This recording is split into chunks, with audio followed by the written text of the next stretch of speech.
C'est pour des raisons très circonstancielles. Henri II veut matérialiser en quelque sorte, en tout cas affirmer sa légitimité face à l'empereur.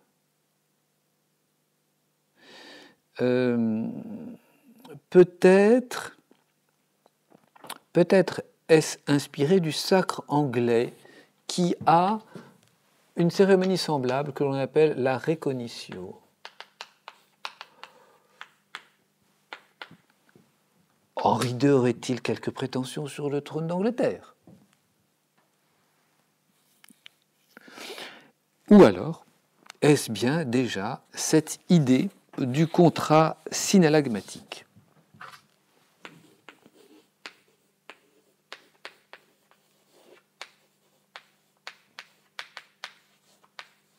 C'est-à-dire que le roi et le peuple contractent ensemble pour le bien du royaume.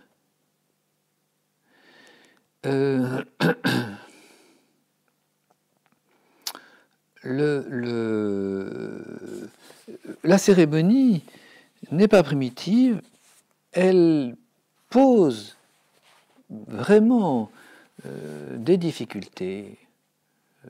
Jean Bodin parle d'un ancien usage, mais qui est vidé de sens. En tout cas, Louis XVI, après une enquête diligente sur l'antiquité du sacre, sur les rites antiques du sacre, va supprimer cette présentation au peuple. Ce sera d'ailleurs à la fureur des patriotes. Mais peut-être a-t-il considéré à juste titre que ce serment crée une confusion. Et cette confusion est telle que on finissait par l'interpréter de mauvaise manière. Donc ce consentement, n'est-ce pas, a été interprété comme la preuve que les deux partis, roi et peuple, s'engageaient l'un envers l'autre. D'ailleurs, les remontrances du Parlement de Rouen, par exemple, de février 1766,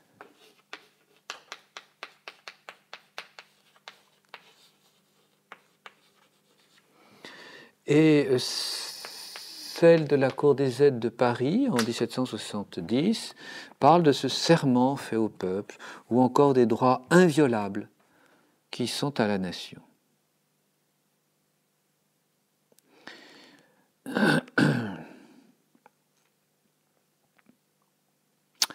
Voilà.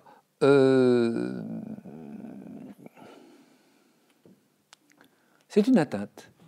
Ce consentement et la mauvaise compréhension du Juramentum Regis qu'il suggère sont des atteintes à une vision juste du sacre et des obligations que le roi contracte envers Dieu.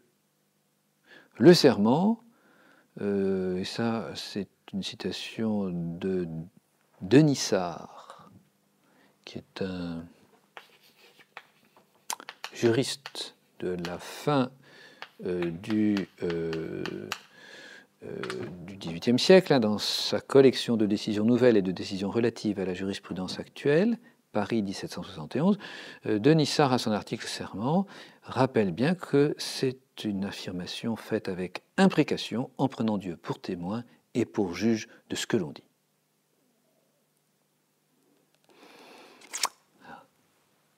Il faut reconnaître que ça n'est plus une idée tranquillement reçue au XVIIIe siècle. Ce sont les premières atteintes à la nature, pourrait-on dire, à la nature du sacre royal. Deuxième atteinte, il s'agit du toucher des écrouelles. Alors les écrouelles, c'est le privilège du roi de France de les toucher et de les guérir miraculeusement. Écrouelles, scrofula, adénite cervicale, chronique d'origine tuberculeuse, c'est le sens propre de ce terme,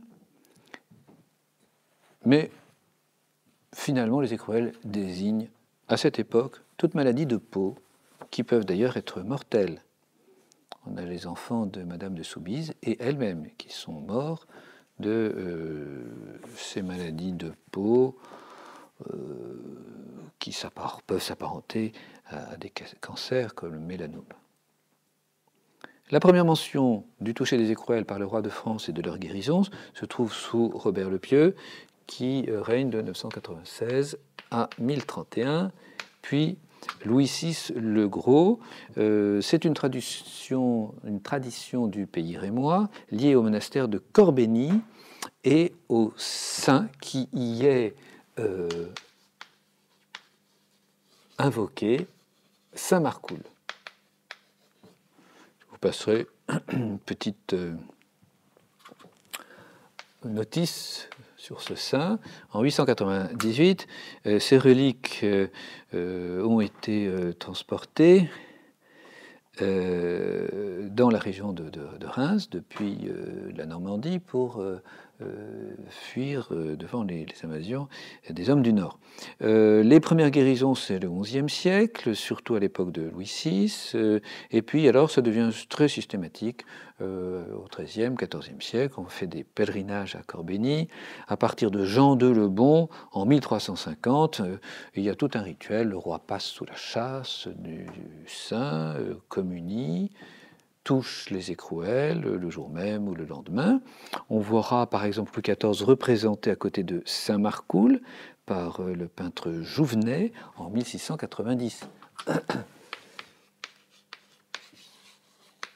Il est vrai que Louis XIV, à partir du moment où il a repris la pratique religieuse, confession, absolution et communion, donc à partir de 1685, Louis XIV a touché très très régulièrement les écrouelles et a fait des centaines, voire des milliers de guérisons, non homologuées par un bureau des constatations médicales, mais très réelles, au moins pour une très grande partie d'entre elles. Il touche dans le jardin de l'abbaye de Saint-Rémy, en présence des reliques que l'on a fait venir pour l'occasion, et Louis XV et Louis XVI feront de même. On note cependant une crise de confiance dans ce toucher des écrouelles. On considère que à cette époque du XVIIIe siècle, cette époque rationaliste, comme je vous le disais, c'est devenu quelque chose de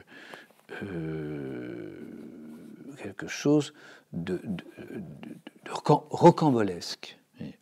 Dans ses lettres persanes, livre 1, chapitre 24, Montesquieu parle du roi comme d'un grand magicien, donc il fait des prodiges.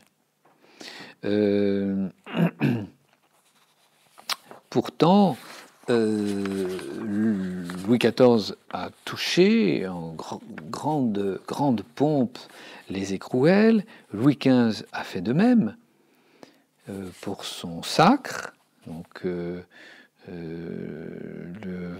25 octobre. Le lendemain, le 26, il assiste à une messe solennelle à Saint-Rémy. Le 27, il est reçu grand maître de l'ordre du Saint-Esprit. Le 28, audience du clergé et des troupes dans la plaine Saint-Léonard. Et enfin, le 29 octobre, messe et communion à Saint-Rémy avec la chasse de Saint-Marcoul. On a la preuve d'un certain un attrait pour ce pouvoir qui est réservé au roi de France parmi tous les autres souverains. Par exemple, on a conservé le passeport de Gertrudia de la Chapelle, qui vient de Barcelone, pour venir à Pâques se faire toucher du roi. 19 novembre, 10 décembre 1096. On sait que en 1723, un homme d'Avesnes, dans le Hainaut, a été guéri, et d'Argenson, qui se trouve être intendant, certifie le fait et envoie à Lavrillière un certificat de guérison, lequel secrétaire d'État, Lavrillière, répondit sèchement que voilà qui était bien et que personne ne révoquait en doute le don qu'avaient nos rois d'opérer ces prodiges. Eh bien si, c'est bien remis en cause et d'une façon relativement insidieuse dans le rite lui-même. C'est la Gazette de Théophraste Renaudot, qui est le journal officiel de l'époque, qui nous relate la formule que le roi utilisait pour toucher les malades à Marly, pour Pâques, en mars 1725. Dieu te guérisse, le roi te touche. Dieu te guérisse, le roi te touche. C'est la nouvelle formule qui remplace l'ancienne « je te touche, Dieu te guérit ». Et cette formule ancienne « je te touche, Dieu te guérit » est une formule de type sacramentel, alors que la nouvelle est une formule précatoire. On demande, on prie Dieu, que Dieu te guérisse. On le souhaite, on le prie, parce que le roi te touche. Ça n'est plus tout à fait le même sens. Mais surtout, ce qui va apporter tort à se toucher des écrouelles, c'est l'abstinence que Louis XV va leur infliger. Parce que, à partir de Pâques 1739, samedi saint exactement, en avril 1739, le roi ne touche pas les écrouelles parce qu'il n'a pas fait ses Pâques. Cette année, nous dit Barbier, bourgeois de Paris, dans son journal, sous prétexte de quelque incommunité, il n'a fait ni la cérémonie, ni ses Pâques. La cérémonie, c'est bien sûr les écrouelles. Cela a causé un grand scandale à Versailles et fait beaucoup de bruit. Cela rend public son intrigue avec Madame de Mailly. Et jugement de ce bourgeois, qui n'est pas un pilier de sacristie, mais qui est un honnête chrétien français de l'époque. Il est dangereux pour un roi de donner un pareil exemple à son peuple, et voilà, c'est là où on voit que c'est un chrétien un peu approximatif, notre Barbier, et nous sommes assez bien avec le pape pour que le fils aîné de l'Église eût une dispense de faire ses Pâques en quelque état qu'il fût, sans sacrilège et en sûreté de conscience. Voilà, on aurait pu se débrouiller auprès du pape pour obtenir un certificat de dispense. C'est un peu fort, n'est-ce pas, pour ce qui est devenu un précepte obligatoire et fondamental depuis Latran, Concile de Latran, numéro 4, 1215. Louis XV ne touche plus les écrouelles. À partir de 1739 à 1775, il n'y a plus de cérémonie des écrouelles. Donc le roi n'utilise plus ce pouvoir miraculeux qui souligne l'assistance que Dieu accorde au fils aîné de l'Église et ce côté tout à fait donc supérieur. Il est mis à part, le roi est investi du pouvoir de Dieu, il règne sur ce peuple et ça n'est pas du peuple qu'il tient ce pouvoir, la preuve, qu'il tient son autorité, la preuve, c'est le pouvoir de toucher les écrouelles, c'est le pouvoir de guérir. Le roi est bienfaisance de son peuple parce qu'il est investi de l'autorité de Dieu, non est potestas nisi ad Deo. C'est ça, finalement. C'est une sacralisation du pouvoir politique. Et le sacre l'exprime parfaitement, et les écrouelles le rappelaient régulièrement, plusieurs fois par an, si c'était possible. C'est 5 fois que touchaient les écrouelles Louis XIV. Louis XV, d'une certaine manière, par cette vie morale anormale, sape, affaiblit la dignité de son autorité. Et c'est une atteinte, là aussi, à ce côté exceptionnel, hors du commun, qu'est un chef d'État et un chef d'État sacré. Et il continue à y croire, il le sait bien. Il répond ainsi à l'infante Ferdinand de Parme. L'infante lui demandait de pouvoir venir auprès de Louis XV pour recevoir la guérison de sa maladie. Et le 29 juillet 1769, Louis XV lui répondait « Il est vrai, mon cher petit-fils, que j'ai acquis à mon sacre le don de pouvoir être l'instrument de la grâce que Dieu fait de guérir des écrouelles. Mais pour cela, il faut que j'y sois moi-même, et il y a du temps que cela ne m'est arrivé. Il faut que j'y sois dans la grâce pour pouvoir exercer et être l'instrument de la grâce. Et il y a du temps que cela ne m'est arrivé. » Et il conclut « Nous avons en ce pays-ci des remèdes pour guérir de cette maladie. Si vous voulez, je vous en enverrai et la manière de l'administrer. » C'est une réponse signe des temps. La médecine remplace la foi. C'est une forme de laïcisation du pouvoir politique. Voilà. Le marquis d'Argenson, à cette époque-là, un peu avant 1754, voit sur Louis XV l'influence néfaste de la Pompadour, la maîtresse en titre de l'époque. Hein. Le roi n'y mord pas, mais va son train avec sa maîtresse, et ne fait point ses Pâques, de peur de se brouiller tout à fait avec Dieu. Il marmotte à l'église ses patenôtres et prières avec une décence d'habitude, et en bon esprit, il ménage pour d'autres temps la pratique complète du salut, mais sans superstition ni tristesse. Voilà. Les écrouelles ne sont pas fondamentales, bien sûr, au pouvoir, mais font partie de la dignité de ce pouvoir et d'une dignité sacrée. Et ne plus toucher les écrouelles, c'est atteindre à cette dignité, c'est laïciser en quelque sorte, c'est profaniser, si le terme existait, la fonction royale. Voltaire alors commente à cette époque « Le temps viendra que la raison qui commence à faire quelques progrès en France abolira cette coutume ». Et la troisième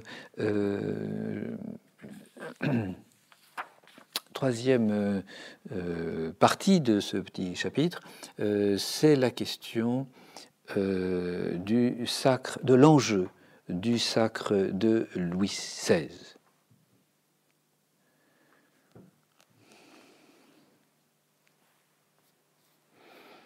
Alors, c'est un sacre, c'est le dernier sacre de l'Ancien Régime, c'est un sacre extrêmement bien préparé. Louis XVI est un érudit, nous le savons, et il a voulu vraiment accomplir à la perfection cette cérémonie donc si importante pour le rayonnement de l'aura royale. Dès le mois de mai 1774, donc dès son accession au trône, il charge Papillon de la Ferté, l'intendant des menus plaisirs, de préparer ce sacre pour l'année suivante. Papillon de la Ferté dispose pour cela de 7 millions de livres, qui est une somme tout à fait coquette. On fixe la date au dimanche de la Trinité, juin 1775, 10 juin 1775. Le contrôleur général est un homme éclairé, un homme des Lumières, Turgot, ami des philosophes. ancien intendant de Limoges, il va proposer 2 réformes à propos de ce sacre. Et il proposera d'abord que le sacre soit accompli à Paris et non pas à Reims, petite bourgade loin de la capitale. Il dit voilà, l'idée c'est de faire des économies, donc ça évite tout ce tralala, ce transfert à Reims, tout ça coûte cher, hein, plus de déplacements, et puis aussi attirer les étrangers, rendre le sacre plus public, plus visible, plus facile d'accès. Donc des étrangers viendront à Paris et puis dépenseront, n'est-ce pas, pour être là aux premières loges. Donc ça va faire marcher le commerce. Donc c'est le tourisme, c'est l'industrie du tourisme avant l'heure. Hein. Et les Parisiens seront très bien impressionnés par le roi aussi. Donc il y a un côté, on pourrait dire, public relation. Bon, le roi va refuser, va réfléchir. Il est très impressionné par ces arguments de Turgot. Mais finalement, il refuse. Et donc, il décide le 5 décembre 1974 que c'est bien à Reims, au dimanche de la Trinité, le 11 juin 1775, que sera réalisé le sacre. Alors Turgot revient à la charge, et il y a une deuxième chose qui le chiffonne beaucoup, parce que Turgot est un homme éclairé, ce sont ses serments. Alors le serment, extirper les hérésies, ah non, ça c'est quelque chose qui va contre la tolérance. Et il faut donc modifier le serment. Et puis ce serment de promesse à l'Église est suranné. Tout ça est inadapté à l'intérêt de l'État, de la liberté religieuse, du droit naturel. Turgot avait écrit en 1756 la lettre à un grand vicaire sur la tolérance.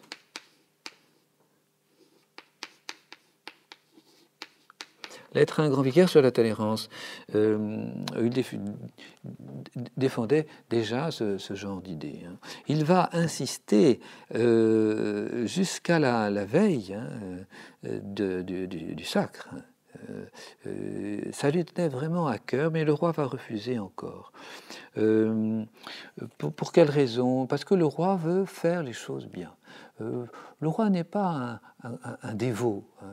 Louis XVI est un honnête chrétien, très droit, très juste, bon mari, fidèle, bon père, et essayant d'être un souverain tout à fait à la hauteur pour le bien de son peuple.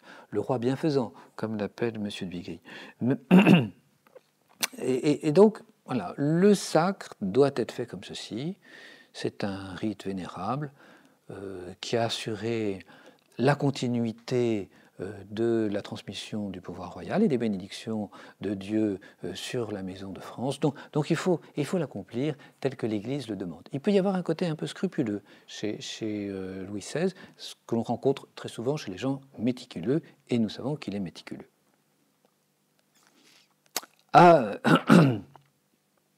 Condorcet, dans une lettre à Turgot,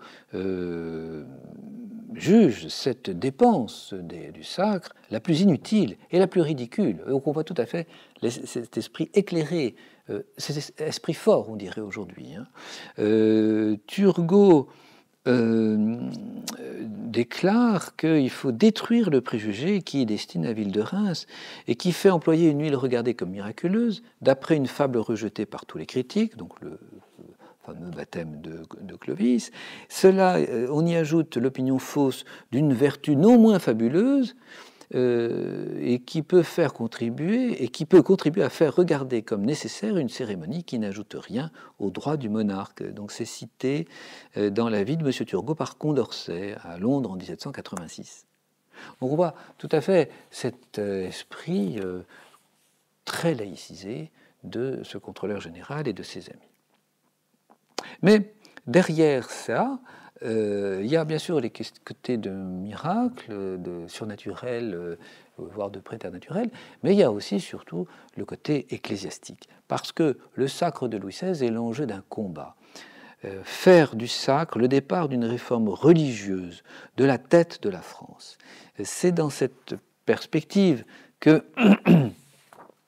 le sacre est le lieu d'une bataille. L'Église, les ecclésiastiques de l'époque, les hauts prélats, se rendent bien compte du changement d'atmosphère qu'il y a en France à l'époque, et surtout dans la capitale, de la propagande insidieuse mais efficace des Lumières, enfin insidieuse et parfois ouverte, d'ailleurs il faut le dire, et qui répandent des idées de désacralisation du domaine politique et qui battent en brèche l'importance, la nécessité de l'union de l'Église et de l'État. Et ça, le sacre, n'est-ce pas, évidemment, est un morceau à négocier. Soit le sacre demeure avec toute sa valeur, tous ses rites et aussi toute sa valeur, on pourrait dire idéologique, soit il est changé et il perd, il change en quelque sorte l'atmosphère du pouvoir politique. On a les sermons de l'abbé de Beauvais à la cour. L'abbé de Beauvais est mort en 1790. Il a prêché avant Carême, donc de 1759 à 1774, donc sous le règne de Louis XV. Il est intervenu une bonne dizaine de fois, un peu moins. Et dans son sermon sur l'immortalité de l'âme, on note ces alarmes, les alarmes de cet abbé de Beauvais et son désir, n'est-ce pas, que le pouvoir politique agisse pour mettre un terme à ces propagandes qui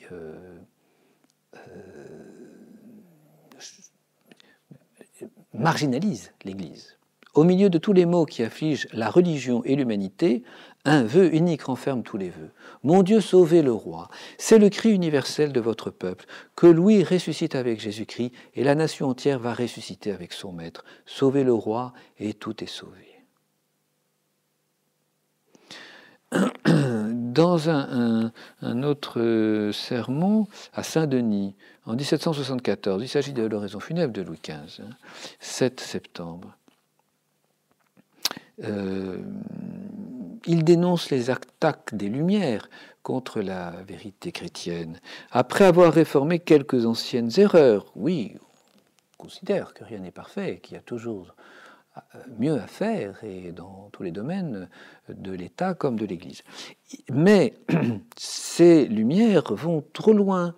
Elles rejettent toute vérité religieuse.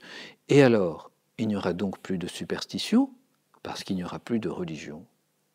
Plus de faux héroïsme, parce qu'il n'y aura plus d'honneur. Plus de préjugés, parce qu'il n'y aura plus de principes. Plus d'hypocrisie, parce qu'il n'y aura plus de vertu. Nos malheureux neveux n'auront plus un jour ni culte, ni mœurs, ni Dieu. Et donc, le sacre pourrait être le symbole de cette remise en ordre, cette reprise en main de la nation par le roi dans un sens d'orienter vers le bien religieux, faire de Louis XVI le restaurateur des mœurs, dit l'abbé de Beauvais. Les remontrances de l'Assemblée du clergé pour cette année 1775, signées par Lefranc de Pompignan, un des grands évêques réformateurs de cette époque. Nous vous en conjurons par l'onction sainte que vous venez de recevoir. Donc vous voyez, le sacre est mis en balance par l'évêque. Par le serment solennel que vous venez de prononcer, ne souffrez pas que la religion et la vertu continuent de dépérir dans votre royaume. Et donc, on peut parler d'une véritable bataille du sacre. L'abbé Royer, à Provins, le jour même du sacre, dans son sermon, rappelle que cette cérémonie donne autorité du roi par Dieu. Au contraire, l'abbé de Belleplace peut-être,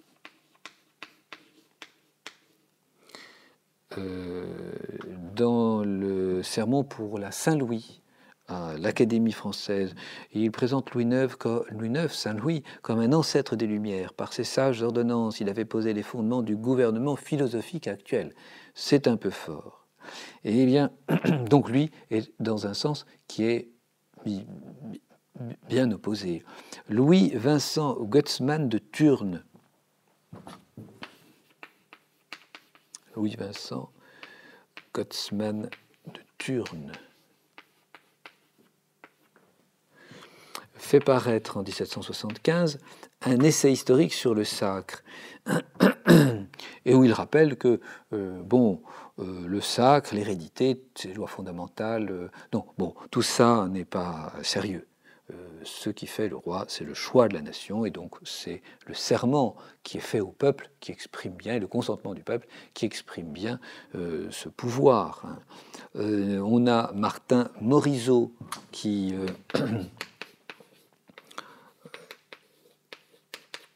dans le Sacre royal ou les droits de la nation françoise en 1776 à Amsterdam. Les droits de la nation françoise reconnus et confirmés par cette cérémonie.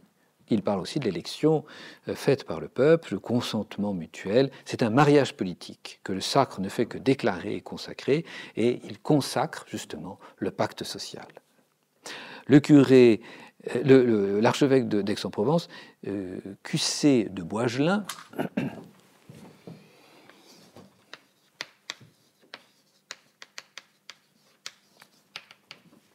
la veille du sacre, donc le 9 juin 1775, dans son sermon devant le roi, Louis XVI, parle de cette chose inutile,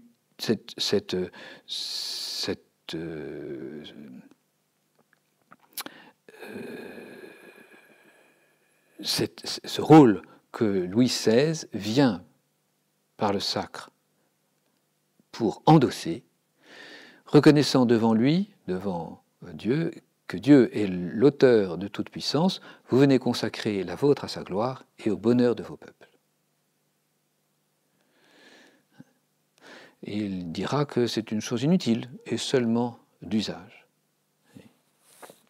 Donc on voit combien le sacre était important à cette époque comme symbole d'une reprise en main, d'une réorientation de la nation et de la France, du gouvernement, et avec le gouvernement du roi, du gouvernement et de la France, dans un sens qu'on pourrait appeler un sens religieux chrétien, n'est-ce pas, tout simplement. Bon, Louis XVI, que va-t-il faire ? Eh bien, le sacre va se passer comme il l'avait prévu. Il part de Versailles le 5 juin, on passe par le Carmel de Saint-Denis, où se trouve la tante, Madame Louise, puis on est à Compiègne le 6 juin, Soissons, le 8 on arrive à Reims, et là le duc de Bourbon, gouverneur de la province, accueille le roi. La ville a été transformée par les dessins du sieur Doyen, qui est le premier peintre du comte d'Artois.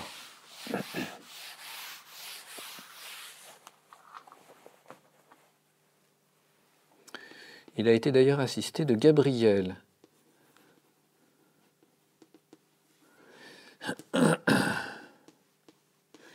Gabriel qui, lui, est membre de l'Académie, qui est le premier grand maître d'art de Louis XVI.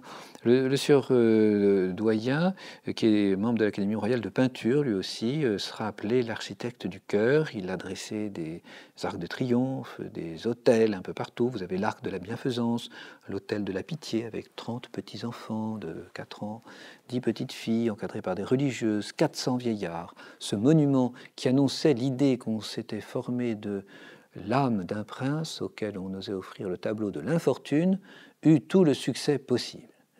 Louis XVI fera les dons nécessaires pour la bonne marche des hôpitaux de la charité. Et puis donc le 11 juin, le sacre a lieu dans une émotion générale. On suit à la lettre le rituel, on supprime, comme je vous le disais, ce consentement, présentation et au peuple et consentement du peuple, et le duc de Croy, qui assiste à la cérémonie, est subjugué. Je n'ai jamais vu d'enthousiasme pareil. Je fus tout étonné de me trouver en pleurs et de voir tout le monde de même. La reine fut obligée de tirer son mouchoir, ce qui augmenta l'émotion générale. Les acclamations populaires qui y ont attendri le roi et surtout la reine, les pleurs de tendresse ont été relevés par tout le monde, accompagnent toujours les cérémonies pompeuses et extraordinaires, et a dit l'abbé de Véry dans son journal d'une manière un petit peu plus rationnelle. Et dans sa lettre à Marie-Thérèse, Marie-Antoinette écrit quelques jours plus tard « Je n'ai pu y tenir, mes larmes ont coulé malgré moi et l'on m'en a su gré. Il est bien sûr qu'en voyant des gens qui dans le malheur nous traitent aussi bien, nous sommes encore plus obligés de travailler à leur bonheur. Le roi m'a paru pénétré de cette vérité. Pour moi, je n'oublierai de ma vie la journée du sacre. » Quand on sait comment ça s'est terminé, ce sont des paroles qui sont presque paradoxales, ou il y a un côté paradoxal, enfantin, enfin décalé par rapport à la réalité qui s'affirmera moins de 20 ans plus tard.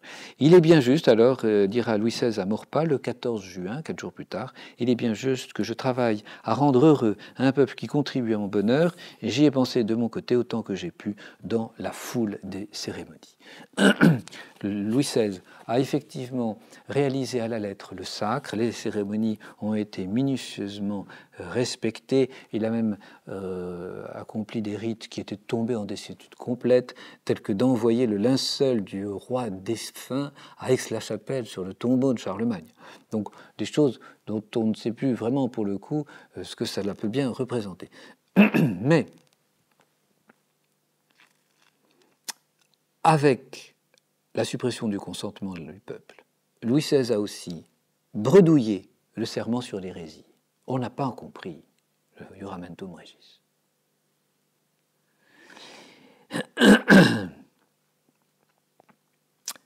Il a été très sérieux. Il a touché les écrouelles. Donc c'est un renouveau. Voltaire, dans ses dictionnaires philosophiques, pensait que cette mode sacrée passera quand la raison arrivera. C'est pas si vrai que ça. Mais l'opinion a boudé le sacre. Il y a peu d'étrangers, il n'y a pas de nobles de cour qui se sont fait le déplacement de Reims. Le duc d'Artois a été entouré de jeunes, ils se sont très mal comportés pendant la cérémonie, il a même fait tomber sa couronne à un moment. « Ah, diable !» a-t-il dit en la ramassant, c'était pas très bien vu, n'est-ce pas? L'attitude religieuse a fait défaut, c'était une cérémonie monumentale, sans piété, une espèce de grand théâtre. On a pleuré et on a applaudi comme à une belle tragédie, dira François Métras dans sa correspondance. Et le duc de Croy, les applaudissements venaient de l'usage nouveau de claquer le roi et la reine au spectacle. Donc une cérémonie emblématique, mais vidée de son sens. Louis XVI va aller à Saint-Rémy, il revêt l'habit et le manteau de l'ordre de Saint-Louis, il assiste à la messe du cardinal de la Roche-Aymon, puis il assiste à une deuxième messe et il va toucher 2400 malades dans les jardins avec grand appareil, garde du prévôt de l'hôtel, une centaine de Suisses, de gardes du corps, et puis des Écossais, une quinzaine de médecins et de chirurgiens. Le premier médecin appuyait sa main sur la tête de chacun des malades, dont le prince de Beauvau tenait les mains jointes. Le roi les touchait en prononçant ces paroles « Dieu te guérisse, le roi te touche ». Et on distribuait des aumônes. Donc, voilà comment le dernier sacre de l'Ancien Régime s'est déroulé, une majestueuse cérémonie, mais un manque certain de fond. Et l'abbé de Véry conclut « Le général du peuple de Paris et des provinces voit avec peine les dépenses que le sacre a occasionnées et celles qui ne sont point encore élaguées, pas même en projet. On lui redit qu'au retour du sacre, le gouvernement va s'en occuper sérieusement. Ça fait penser un peu à ces promesses électorales et dont nous subissons le contre-coup aujourd'hui. Oui, voilà, le sacre, ben voilà, finalement, c'est une question de gros sous. Ça aurait pu être une opération juteuse, économiquement parlant, commercialement parlant. Ça n'a pas bien fonctionné. Pourtant, on avait fait tout ce que l'on pouvait pour cela et on avait mis la gomme, hein, comme on dit, sur le plan médiatique. De ce côté-là, c'est un peu décevant. On voit combien cette fin du XVIIIe siècle est devenue un siècle, une fin de siècle bourgeois.